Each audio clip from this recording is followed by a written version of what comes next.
एक छोटे से गांव के बाहर स्थित शांतिधाम आश्रम लोगों के बीच बहुत प्रसिद्ध था। संत बाबा निर्मलानंद के चमत्कारों की चर्चा दूर दूर तक थी। लोग उनके पास आते, दान देते और अपनी समस्याओं का समाधान पाते। लेकिन इस आश्रम की सच्चाई कुछ और ही थी। कुछ समय से गांव में अजीब घटनाएं हो रही थीं। कई युवा लड़कियां और महिलाएं अचानक गायब होने लगीं। पुलिस जांच करती पर कोई सुराग नहीं मिलता। गांव वालों को शक था कि इन घटनाओं का कनेक्शन आश्रम से हो सकता है, लेकिन बाबा के भक्तों के डर से कोई कुछ बोल नहीं पाता था। एक स्थानीय पत्रकार राहुल को इस मामले में संदेह हुआ। उसने गुपचुप तरीके से आश्रम की गतिविधियों पर नजर रखनी शुरू की। कुछ दिनों की निगरानी के बाद उसे पता चला कि आश्रम के पीछे एक बड़ा रैकेट चल रहा है। बाबा और उसके साथी नशीले पदार्थों की तस्करी और मानव तस्करी में शामिल थे।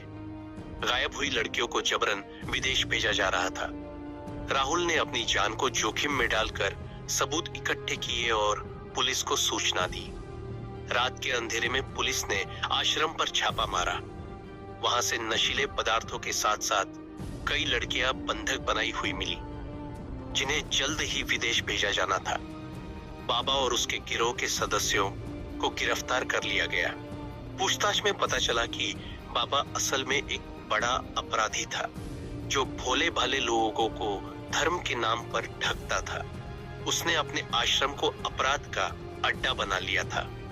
गांव वालों को हैरानी हुई कि वे इतने दिनों तक एक ठग के चंगुल में फंसे रहे।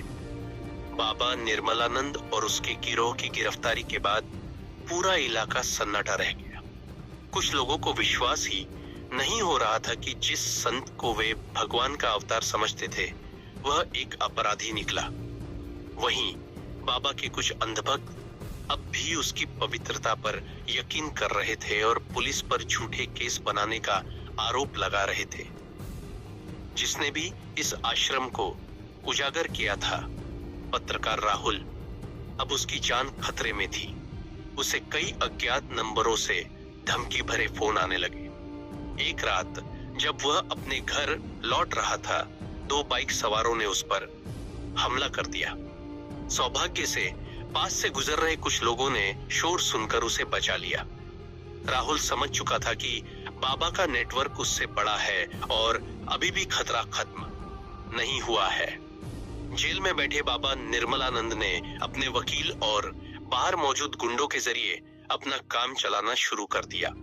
उसने अपने कुछ विश्वास पात्र लोगों को इशारा किया कि वे राहुल और मुख्य गवाहों को खामोश कर दें। साथ ही उसने पुलिस और प्रशासन में अपने संपर्कों का इस्तेमाल करके केस कमजोर करने की कोशिश की।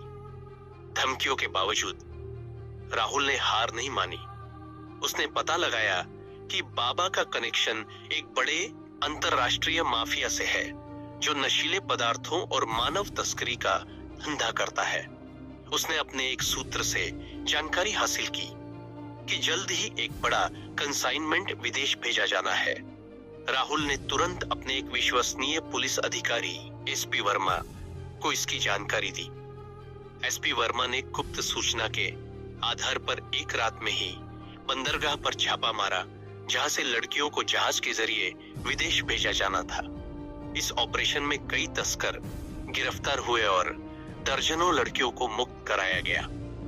इसके बाद बाबा के खिलाफ मामला और मजबूत हुआ। अब उस पर एकस मानव तस्करी, ड्रग तस्करी, हत्या की साजिश और गैंगस्टर एक्ट के तहत केस चलाया जाने लगा।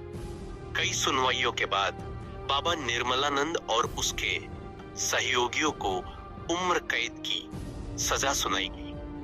आश्रम को सील कर दिया गया और वहां से मिले काले धन को सरकार ने जब्त कर लिया। राहुल की बहादुरी के लिए उसे राष्ट्रीय पत्रकारिता पुरस्कार से सम्मानित किया गया। गांव वालों ने अब संतों और बाबाओं के नाम पर होने वाले धोखे के प्रति जागरूक हो गए। कहानी की सीख, इस कहानी से हमें यह सीख मिलती है कि अंधविश्वास और झूठे चमत्कारों के जाल में नहीं फंसना चाहिए। समाज में ऐसे कई लोग होते हैं जो धर्म की आड़ में अपराध करते हैं। अगर कुछ गलत लगे तो सतर्क होकर उसकी जांच करें और प्रशासन की मदद लें।